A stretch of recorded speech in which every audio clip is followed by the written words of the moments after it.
My Disability Roadmap, Dan Habib and Samuel Habib. Unified Sports Basketball Game 2017.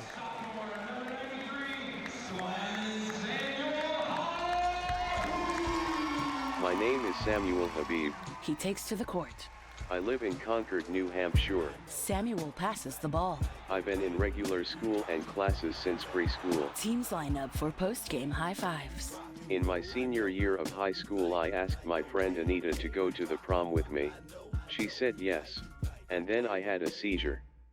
Damn. Samuel and Anita in prom attire. But we did go to the prom together and we had an awesome time. Enthusiastic campers on stage. I like hanging out with my friends. When you come and see us in Scotland.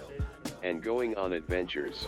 Yes, Sam! On a zip line, then a roller coaster. And I'm a speed freak. Down a snowy hill in a sit ski, his partner standing behind him. I am in my third year at the local community college. I really want to start dating. I set up a profile on Bumble and Hinge. It's really hard to meet new people when I can't drive in my friends' cars, or get into their houses. Out for a stroll. Someday, I want to get married, and maybe have kids. But I need to figure out how to do all the things I want to do. Copyright Like Right Now Films, LLC, 2022. Please visit mydisabilityroadmap.com.